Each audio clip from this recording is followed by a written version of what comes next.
Baik, terima kasih Kak Diana.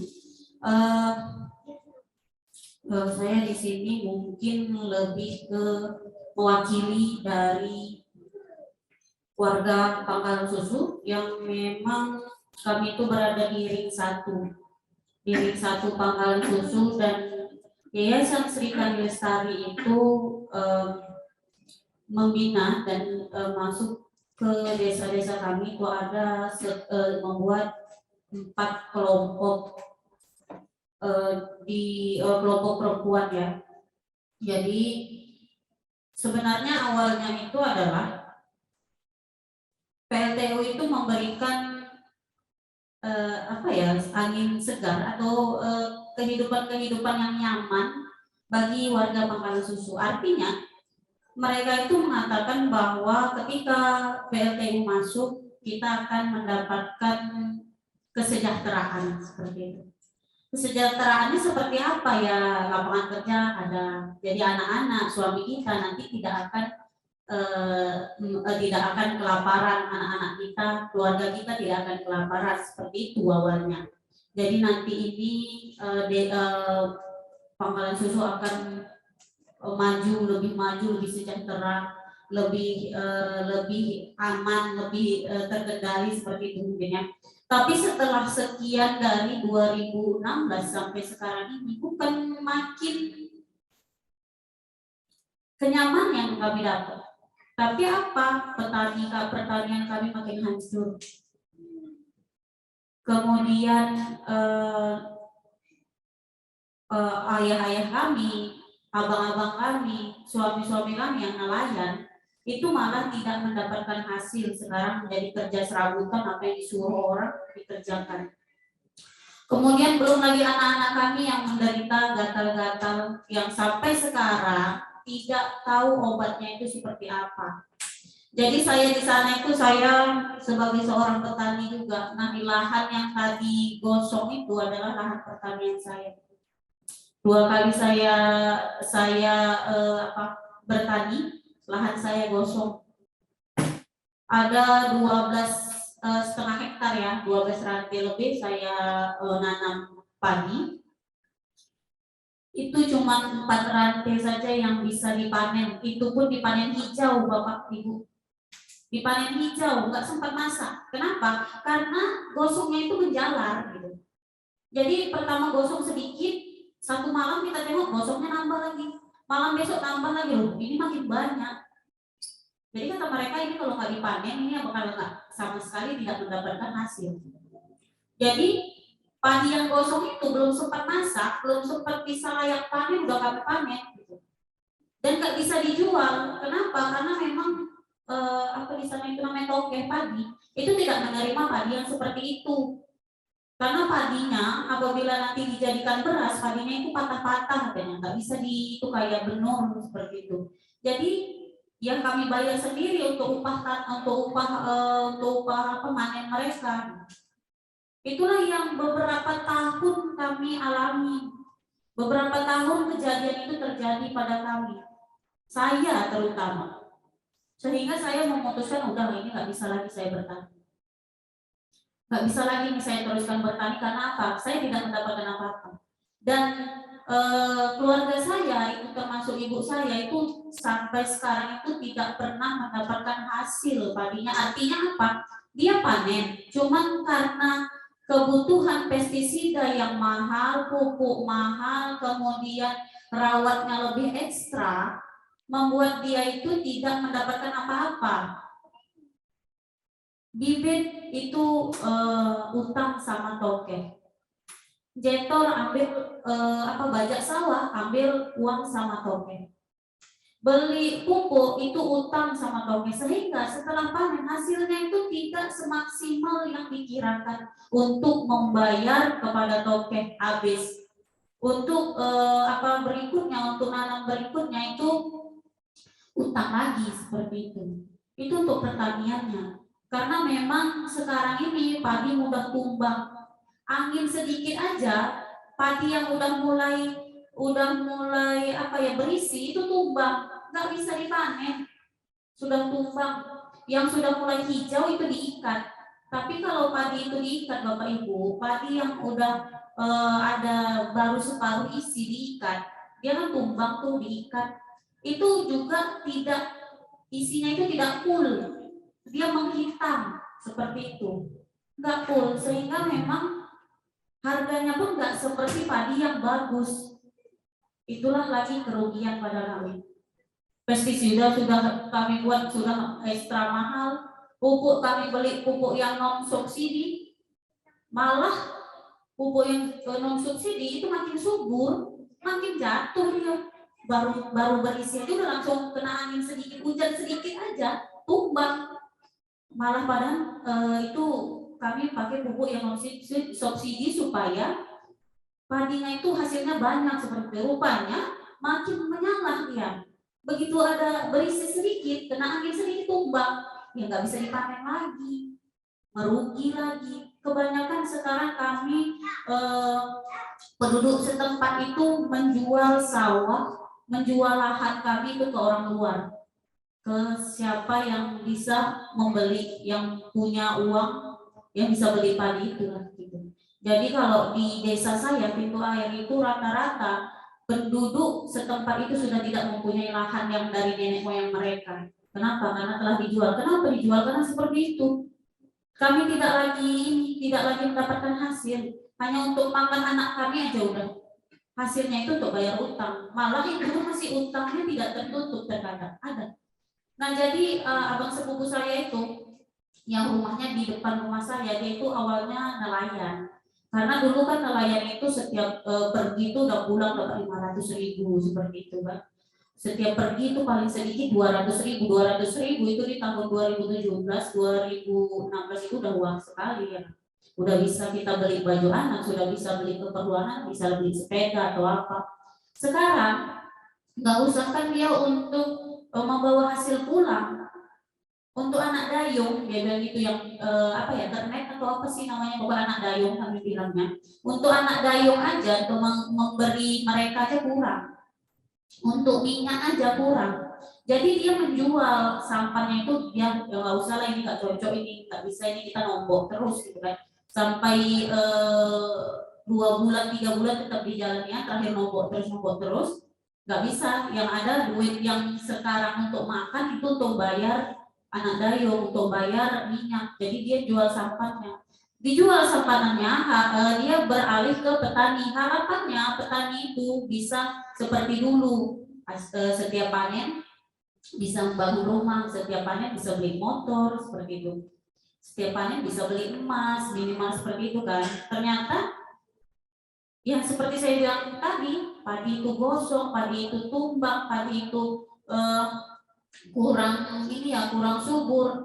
Jadi sekarang dia sudah mulai semalam kemarin itu dia sudah mulai menjual tanahnya lagi. Dan sekarang dia menyewa malahan. Itu abang sepupu saya. Kalau saya memang saya nggak bertani lagi karena memang padi saya itu gosong terus. Nggak tahu saya perawatannya itu seperti apa, gosong ekstra, tumbuh ekstra kita merawatnya, tapi seperti itu. Belum lagi memang ada yang di komunitas kami itu Bu Patonah namanya, dia itu bertambak. Bu Fitri juga sekarang sudah ke Malaysia. Karena apa? Karena dia bertambak, hasilnya tidak ada. Utang benur, utang pakan, utang apa ya? Untuk utangnya sih ke toke itu kan. Tapi belum sempat panen. Dia kira itu udangnya itu ada aja gitu.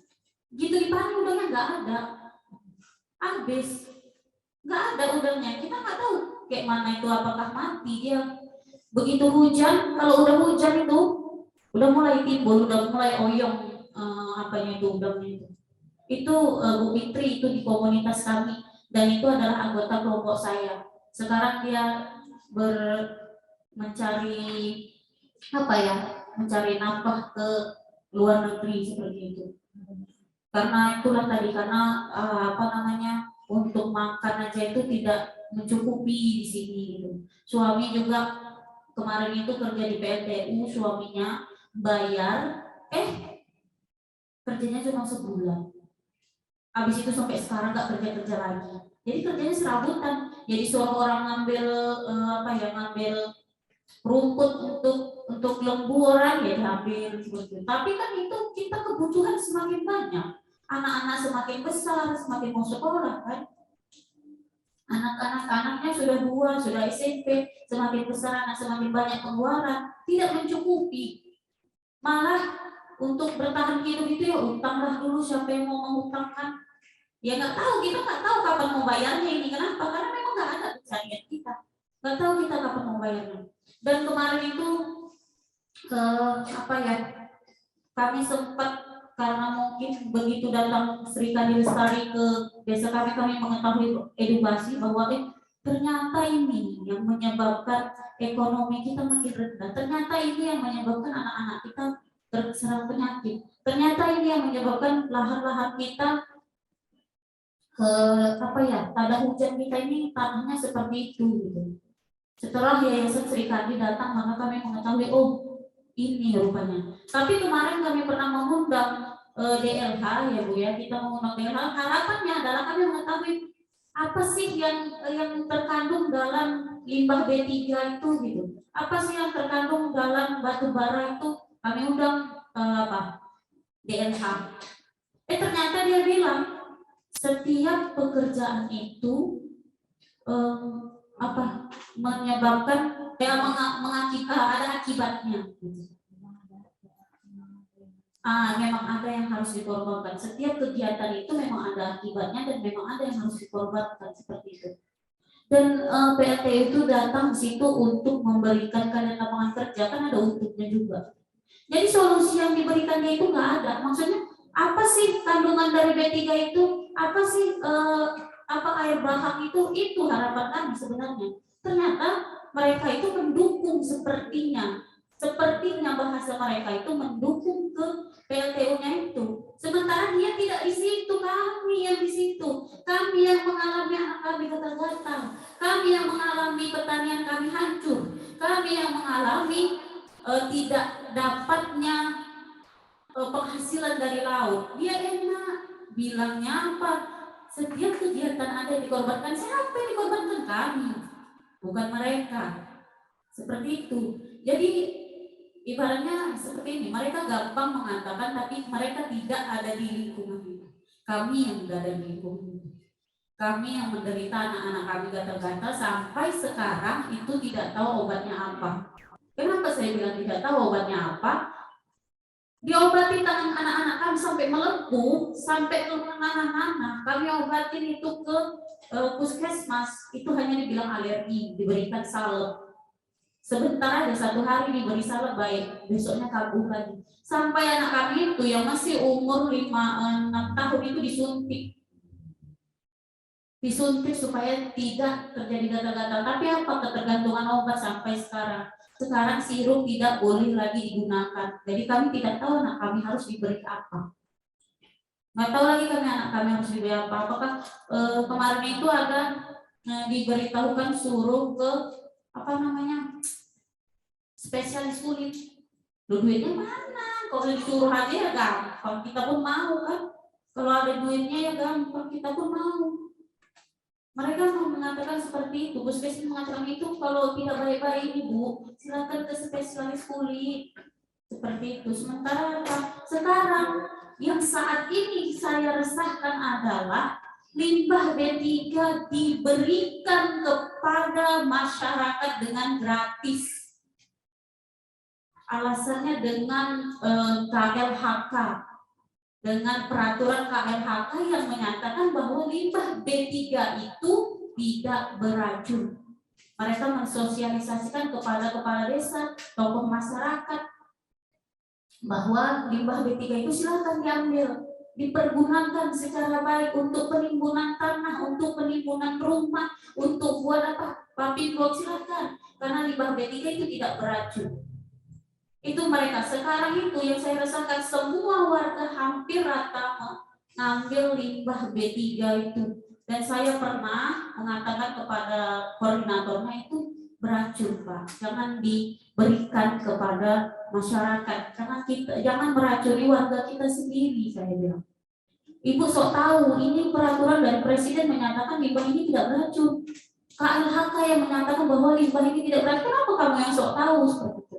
Itu ada surat pernyataan bahwa itu surat pernyataan itu kalau kita mau ngambil limbah itu melalui kepala desa. Nanti kepala desa itu memberikan surat pernyataan bahwa apabila terjadi yang tidak diinginkan, itu PLTU tidak bertanggung jawab. Dan masyarakat itu tetap ngambil dengan apa? Dengan karena gratis. Sedangkan surat pernyataan itu sudah menyatakan kalau terjadi apa-apa, PLTU tidak bertanggung jawab. Loh, kita semana? Tapi apa alasan koordinatornya itu memang tidak berbahaya karena dari KLHK. Sudah disosialisasikan, kamu kemana aja gitu. Kalau enggak kamu bawa wartawan pilihan kamu itu ke PLTU sana, tanyakan, jangan tanyakan sama saya. Nah itu kami berlindung kepada siapa? Kami berharap meminta tolong, meminta bantuan kepada Bapak Ibu sekalian yang mungkin berada di sini untuk keselamatan lingkungan kami. Karena apa? Karena warga di sana itu mudah sekali dipengaruhi. Mudah sekali dipengaruhi dengan tidak melihat dulu sebenarnya ini baik enggak untuk kita. Padahal yang sekarang ini terjadi hujan terus-menerus di sana hampir rata itu anak batuk dan pilek yang sampai sekarang belum sembuh. Dan mungkin saya duga itu masih dugaan adalah karena limbah yang berada di halaman-halaman kita. Itu sampai sekarang itu anak batuk dan pilek tidak kunjung sembuh. Dan mereka sampai bingung kita ngasih obatnya apa. Gitu. Jadi mungkin seperti itu aja yang mungkin sedikit ya kalau saya jelaskan itu kayaknya lebih panjang lagi bagaimana kami di sana itu sakit gatal-gatalnya dan pertanian kami seperti apa, mungkin nanti bisa kita kita bahas lagi. Sekian dari saya kembalikan kepada Kak Dian. Ya, terima kasih Kak Nurhayati. Ya, statement yang sangat mengiris sebenarnya, karena ada statement dari pemerintah yang seharusnya melindungi warga tetapi memberikan statement-statement yang membingungkan dan bahkan menyesatkan gitu ya. Jadi limbah B3 tadi yang rame-rame ditawarkan oleh PLTU untuk diambil sama warganya itu dibuat untuk menimbun rumah gitu ya. Jadi masyarakat yang percaya kepada pemerintah akhirnya menggunakan itu untuk menimbun tanahnya dengan limbah B3. Jadi kita sendiri pun nggak bisa menyalahkan warga karena apa? Ketidaktahuan dan kebingungan mereka itu dimanfaatkan oleh pemerintah yang seharusnya memberikan pencerahan dan perlindungan, tapi justru mereka ada statement yang sangat menggelikan tadi. Harus ada yang dikorbankan, setiap kebijakan pemerintah harus ada yang dikorbankan. Itu statement yang sangat tidak manusiawi ya. Itu bisa dicek apakah dia masih manusia emosional jadinya. Karena saya memang beberapa kali datang ke sana dan melihat yang paling tadi juga di film ada di kasih tunjuk bagaimana anak-anak itu tangannya melepuh dan harus mengkonsumsi obat dari usia yang sangat dini dan itu dikonsumsi setiap hari, dan kita tidak tahu sampai kapan dia harus mengkonsumsi obat itu. Karena apa? Pusat Kesehatan Masyarakat juga tidak memberi penjelasan ini penyakit apa dan bagaimana mengobatinya. Apakah ini akan untuk seumur hidup atau dalam jangka waktu yang bagaimana? Masyarakat setempat tidak diberi informasi tentang itu. Jadi masyarakat di Langkat, terutama yang di Pangkalan Susu itu masih mengalami kebingungan terhadap apa yang terjadi kepada mereka sejak 2016 PLTU ini ada di tanah mereka gitu. Di video terakhir yang disampaikan itu juga ada kebingungan baru gitu, bahwa ada larangan zonasi yang tidak boleh didatangi oleh nelayan. Sementara sejak dulu mereka mencari nafkah di situ. Gitu. Hanya gara-gara asumsi yang menyesatkan bahwa akan terjadi pencurian yang tidak berdasar, tuduhan-tuduhan tidak berdasar itu. Jadi hari ini kita berkumpul di sini press conference, masyarakat Langkat khususnya di sekitar Pangkalan Susu itu sangat meminta bantuan kepada media untuk mengekspos suara mereka berupa melalui kesaksian dan data-data yang berhasil dikumpulkan oleh teman-teman dari Firkandi Lestari. Gitu. Mungkin ada tambahan dari Kak Wina Kairina. Apakah kita sudah ada ini ya, sholat? Kita break dulu atau gimana? Break dulu ya. Baik, kita break selama berapa?